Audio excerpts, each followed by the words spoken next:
नमस्कार दोस्तों, मेरा नाम है रंजीत और स्वागत है आप सभी का आरकेजे सिविल पाठशाला यूट्यूब चैनल पर। दोस्तों, आज हम चर्चा करने वाले हैं बजट 2025 में केंद्र सरकार की तरफ से एक योजना प्रस्तुत करी गई है जिसका नाम है प्रधानमंत्री धन धान्य कृषि योजना।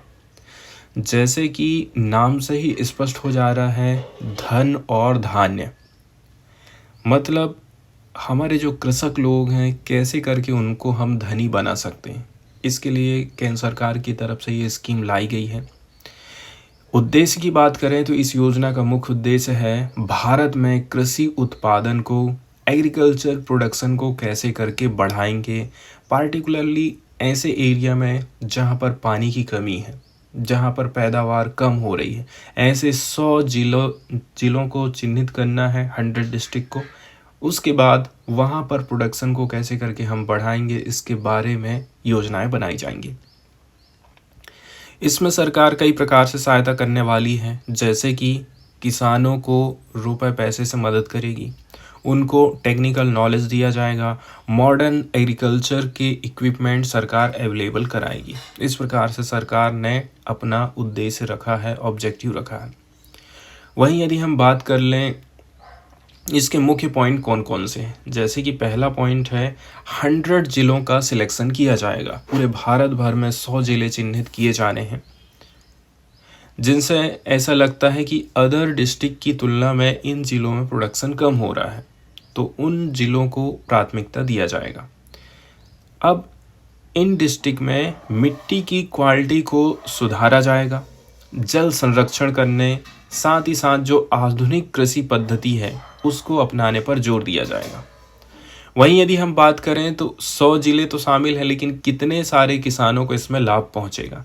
इस योजना से लगभग देखा जाए तो 1.7 करोड़ किसानों को लाभ मिलने वाला है।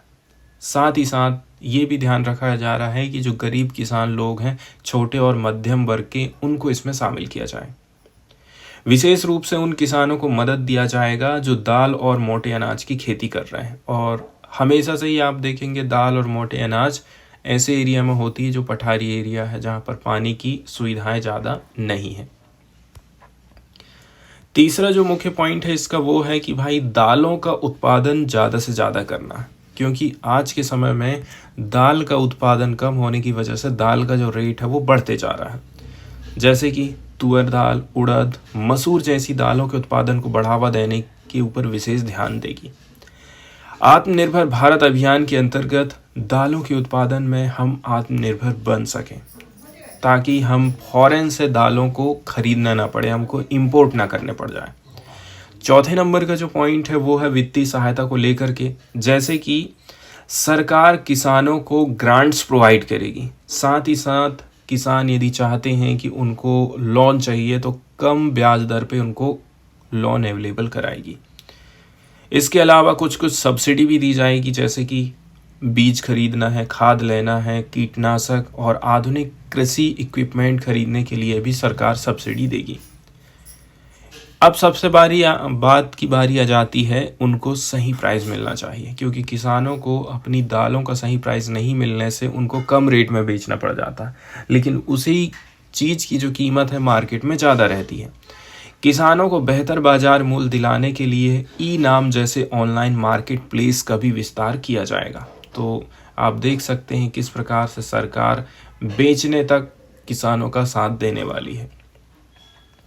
टेक्निकल इक्विपमेंट की यदि हम बात करें तो सरकार कहती है कि हम किसानों को ड्रोन अवेलेबल कराएंगे, ताकि वो लोग ड्रोन के माध्यम से दवाई का छिड़काव कर सकें। इसके अलावा स्मार्ट खेती के तरीकों की ट्रेनिंग भी हम देंगे। अब अगला कदम जो उठाने वाली है सरकार वो ऐसा है कि हमारे जो सरकार कृषि विश्वविद्यालय हैं, एग्रीकल्चर यूनिवर्सिटी है, बहुत सारे रिसर्च सेंटर हैं, इनसे भी हेल्प लेगी, ताकि किसानों को और भी बेहतर नॉलेज प्रोवाइड किया जा सके कि कौन से बीज लगाना है, कब पानी देना है, ठीक है, कब कौन सी दवाई का छिड़काव करना है। छठवें नंबर का मुख्य पॉइंट है जल संरक्षण और जैविक खेती। जल संरक्षण बहुत इंपॉर्टेंट हो जाता है, क्योंकि इन एरिया में पानी की अवेलेबिलिटी नहीं है। दूसरी बात, यदि हमें अपनी लागत कम करना है तो हमें जैविक खेती अपनाना पड़ेगा, ऑर्गेनिक फार्मिंग हमको करना पड़ेगा। अब जो सूखाग्रस्त वाले एरिया है यहाँ पर सरकार का कहना है कि माइक्रो इरिगेशन सिस्टम लगाया जाना चाहिए, जिसको हिंदी में टपक सिंचाई और स्प्रिंकलर सिस्टम बोला जाता है।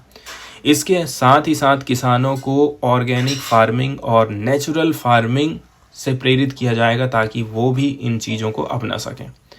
वहीं यदि हम इसके लाभ की बात करें तो इससे कृषि उत्पादन में बढ़ोतरी होगी, किसानों की आय दोगुना करने में मदद मिलेगी और देश में दालों की आपूर्ति बढ़ेगी, जिससे उनकी कीमतें स्थिर हो जाएंगी और मार्केट तक, उपभोक्ताओं तक सस्ती दर पर वो अवेलेबल हो पाएंगी।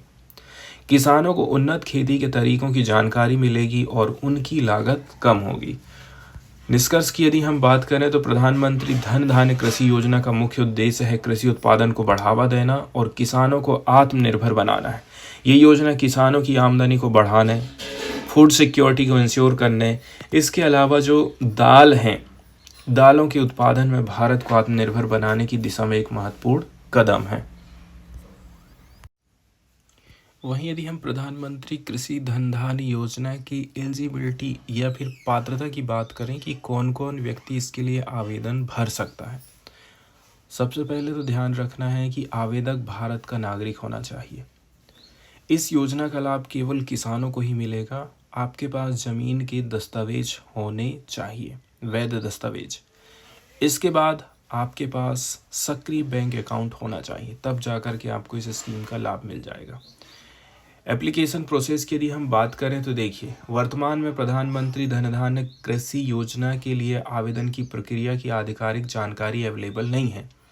जैसे ही सरकार द्वारा वेबसाइट या फिर एप्लीकेशन की घोषणा करी जाएगी तो ये स्टेप है जिनको आप फॉलो करेंगे। जैसे कि सबसे पहले वेबसाइट में आपको जाना है, सेकंड नंबर पर आपको रजिस्ट्रेशन करना है, फिर लॉगिन करेंगे, फिर इसके बाद आप फॉर्म भरेंगे,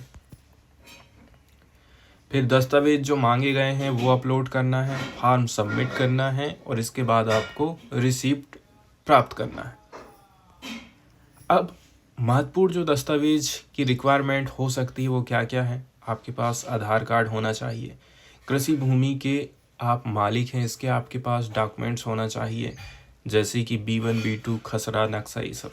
बैंक खाता आपके पास पासबुक होना चाहिए, पासपोर्ट की साइज की फ़ोटो चाहिए, साथ ही साथ मोबाइल नंबर और ईमेल आईडी की आपको ज़रूरत पड़ेगी। एक चीज़ और है कि कितने एकड़ की ज़मीन वाले किसान लोग एप्लीकेशन डाल सकते हैं। अभी हाल फिलहाल में देखा जाए इस बारे में सरकार द्वारा अभी तक स्पष्ट जानकारी नहीं दी गई है। जैसे ही इस संबंध में आधिकारिक विवरण आएगा हम आपको सूचित कर देंगे। और भी यदि ज़्यादा कोई नॉलेज चाहिए तो आप आधिकारिक जो सरकारी वेबसाइट होती हैं वहाँ पर जा कर के या फिर स्थानीय कृषि विभाग में जा कर के आप संपर्क कर सकते हैं।